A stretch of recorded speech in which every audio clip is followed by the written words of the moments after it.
Okay. So when we're talking about anxiety, I'm going to kind of go over a few helpful tips to kind of help support your child. And yeah, so we'll get going.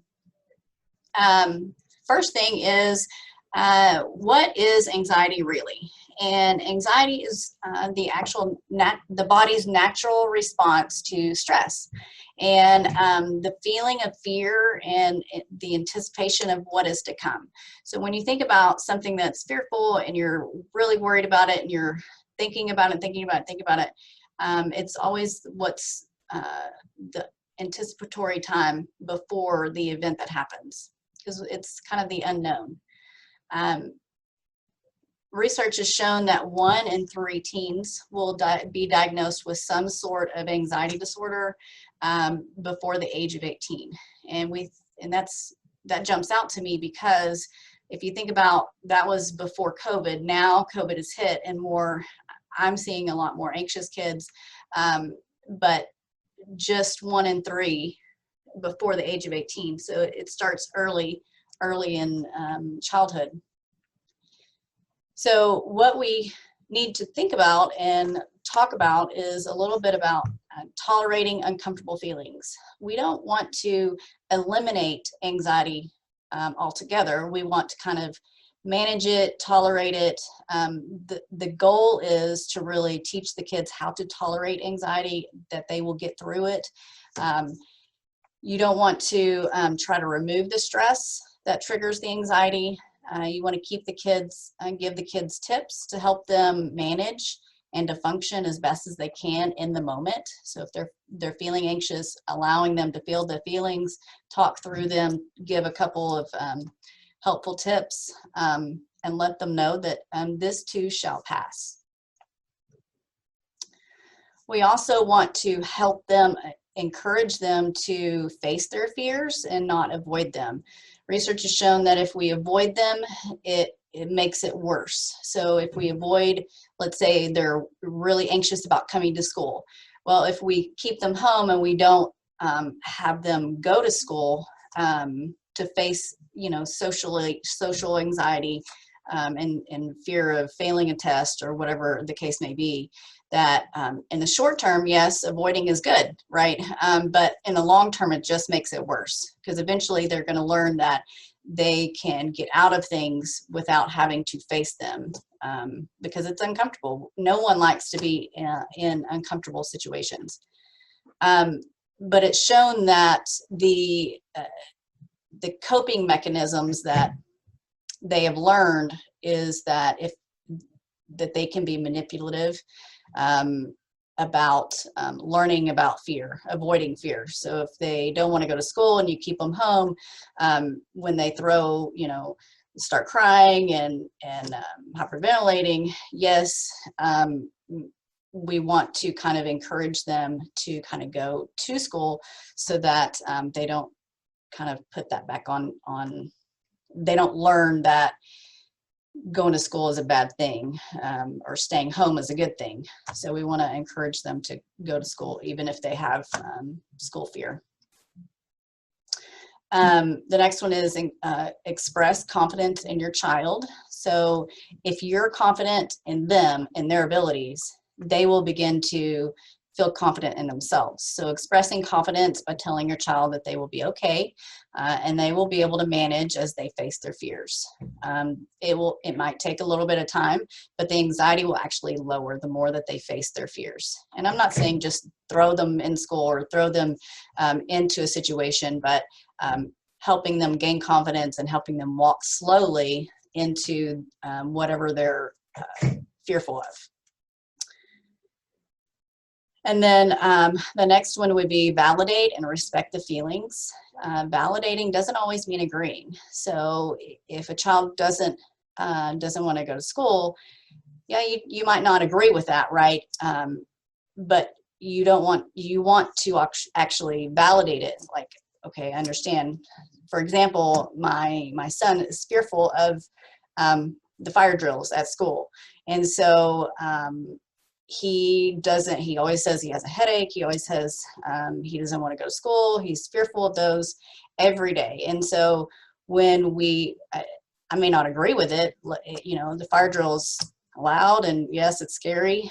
And so I validate him by saying, yes, I'm sure you are scared when the loud bell rings and it's flashing lights and it's really loud in your ears and it's all of a sudden and it spooks you. Yes, I would understand. I mean, that would scare me too.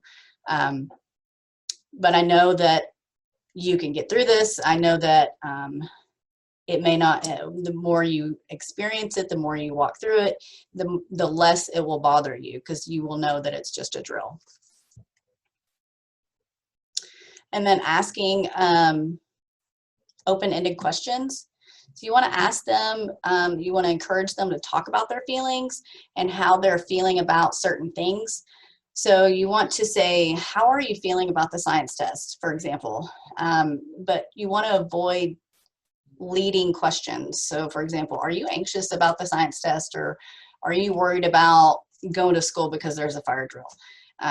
If you put those leading worries or anxiety things out there, they're going to say yes.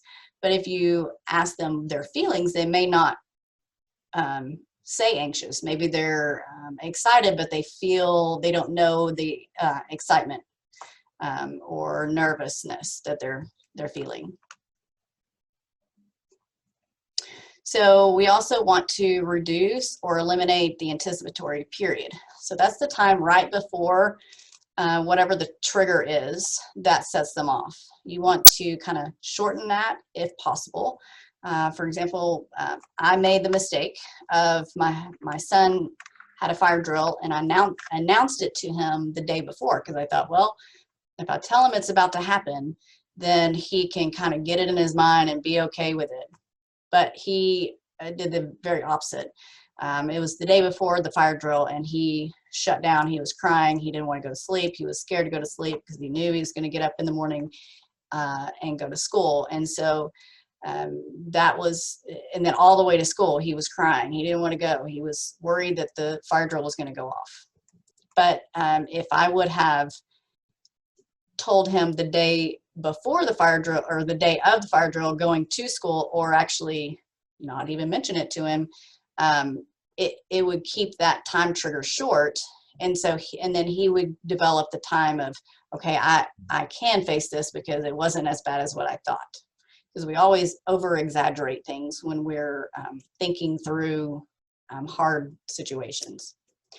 So we want to keep the time before triggers short. And you don't want to, like I said, you don't want to launch into a discussion hours or days before whatever the event is or whatever that's causing the trigger to begin. Because when we are afraid of something, the hardest time is before we do it. And then lastly, you are the role model for your kids. It's very important for kids to see how you are handling your stressful situations. How you handle it is usually how they handle it. And another important part is that if you are anxious for them or you are nervous for them, they are going to mirror your body language. Maybe if you don't intentionally say, intentionally, your body language doesn't intentionally say that you're nervous, they read all of our body languages and our intentions. So we have to be really careful to show what we are, that we are confident in their abilities, and that we are okay with that they can do whatever it is that they're needing to do. You want to show them and explain your feelings when you're feeling them in the moment. So saying it out loud helps them understand what the feeling is that you are displaying. Let's say you were frustrated because your child wouldn't get in the car and you're late, and you're fearful that your child was going to get in trouble for being late. You were fearful or anxious about you being late to work. Same thing goes. Not in the moment. Maybe you're anxious. You're kind of yelling or raising voice or or griping, or, kind of getting onto your child about let's go, and it causes a stressful situation right before everybody's off for the day. So at the end of the day, when you reconnect, when everything is calmed down and it wasn't as bad as what we thought, maybe they were late. Okay, maybe we were late to work. But, we have to think about what is the worst case scenario. Will they get a tardy? Probably. Will you get fired? Hopefully not. But at the end of the day, coming back and saying, hey, this morning when I was rushing you around and griping, it was really hard for me, and I was really stressed, and I was really angry or frustrated, or however you felt. I was really anxious about us being late and then the consequences that would happen. And I just want to talk about that and let them know that, I'm when I'm like that, that's how I'm feeling. That's how I'm reacting. Maybe it's not the right way to handle things, but how can we work together to come up with a solution or situation or solution to the problem? How can we work together so that next time we are running behind, how can we get to a calming place where it's not as bad as what we thought. So, and it's also okay if you overreact in situations to a degree, because that's a teachable moment. Just like I was saying, if you yell or get upset or mad because of whatever's happening and you react, it's okay.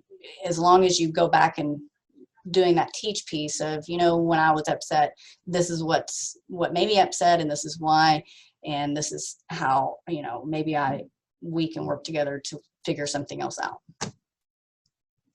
And then teaching them that self-care is important by engaging in it regularly.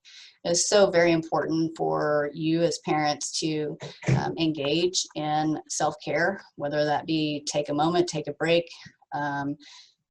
maybe go out to eat or go get a pedicure or whatever it is, or a massage. Mindfulness, doing mindfulness activities are wonderful ways to calm our mind.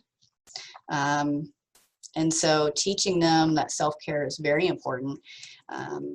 It will help them understand that when I'm stressed, or when I can recognize when I'm stressed and maybe overreacting, maybe that's the time that I need to do some self-care activities, maybe color, listen to music, whatever it is, and have a plan for them. They should have a plan for when they're getting anxious, how they can help soothe themselves. So that's kind of, I know that was all the tips that I had, and I know it's really short, but I want to open it up to questions or comments or thoughts at this point, and then we will kind of resume after that. Here is my contact information. If you want to email me, it's cskidmore@mckinneyisd.net, or my phone is 469-302-3438.